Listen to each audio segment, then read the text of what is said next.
Tot ce spui care începe cu cuvintele "eu sunt", subconștientul tău va lua aceste cuvinte ca pe o comandă.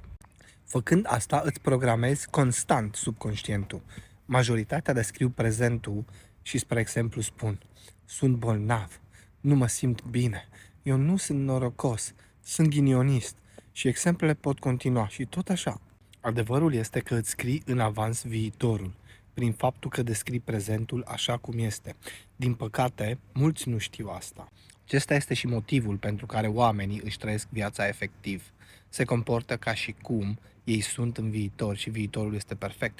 Nu așteaptă să ajungă acolo. Ei folosesc afirmații pozitive pe care și le doresc. Ei își scriu viitorul singur. Ei comandă subconștientului. Așa că încearcă să ai grijă la ce vorbești despre tine, deoarece poate avea un efect. Afirmații pozitive pot suna așa: eu sunt inteligent, eu sunt sănătos, eu sunt fericit, eu sunt bogat, eu sunt iubit, eu sunt norocos.